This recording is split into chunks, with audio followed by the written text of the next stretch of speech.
siasah yang dapat diartikan sebagai mengurus, mengendalikan, atau memimpin. Nah, siasah dalam konteks terjemahan diartikan sebagai sumber pembahasan administrasi negara dalam Islam atau sistem politik.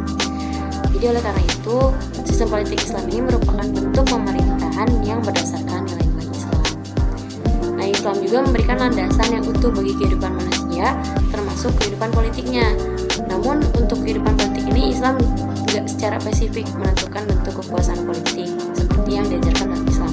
Akibatnya ini terjadi perbedaan pendapat di kalangan umat Islam dalam membangun sistem politik Islam. Nah, jadi dalam Islam juga negara itu didasarkan pada prinsip-prinsip tertentu yang diatur dalam Al-Quran dan Sunnah Nabi. Prinsip tersebut ada dua. Yang pertama, bahwa semua kekuatan alam semesta adalah milik Allah karena mereka diciptakan oleh Allah, sehingga hanya Tuhan yang harus dipatuhi. Jadi jika Tuhan memerintah, seseorang itu harus mematuhinya. Yang kedua, tentang hukum Islam yang ditetapkan oleh Allah di dalam Al-Quran dan Sunnah Nabi. Nah, Sunnah Nabi ini adalah pernyataan bergengsi Al-Quran. Nah, untuk sasaran politik Islam sendiri, yang pertama itu ada siasah dusturiyah atau UUD. Materi yang diteliti meliputi metode dan metode suksesi kepemimpinan, standar pemimpin, undang-undang untuk mewujudkan kepemimpinan politik, pemisahan kekuasaan, lembaga pertahanan dan keamanan, dan lembaga penegak hukum seperti polisi, dan lain-lain. Yang kedua itu ada siasah dauliyah atau hukum politik yang mengatur urusan internasional. Nah, ini tuh subjek investigasinya adalah hubungan antar negara-negara Islam dengan negara-negara Islam lainnya, hubungan antar negara-negara Islam dan negara-negara non-Islam, hubungan bilateral dan multilateral, hubungan hukum perang dan perdamaian, hukum militer dan kejahatan perang.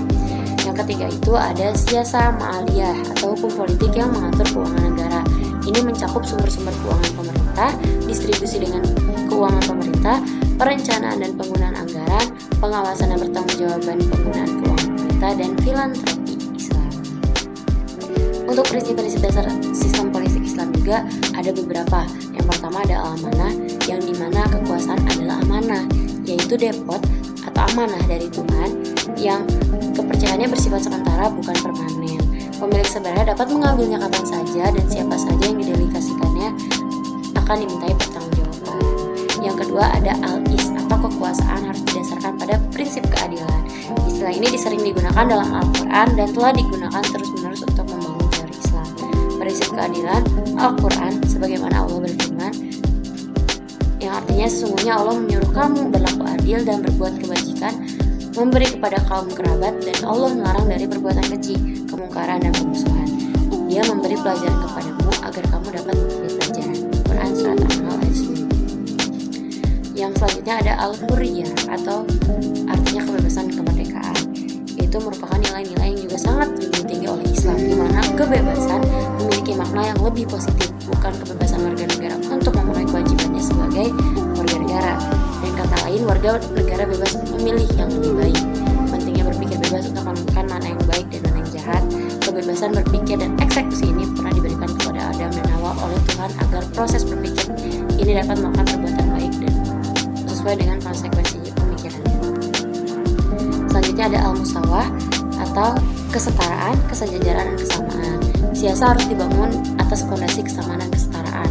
Semua warga negara mempunyai hak dan kewajiban yang sama terhadap negara. Yang selanjutnya ada tabadul al-ijtima atau tanggung jawab sosial. Jadi siasah ini atau politik ini tidak terlepas dari tanggung jawab sosial. Secara individual, kekuasaan merupakan sarana untuk mendapatkan kesejahteraan bagi para pelakunya dan juga untuk mewujudkan kesejahteraan. Nah, itu dia mengenai politik Islam. Sebenarnya kontribusi umat Islam juga dalam politik nasional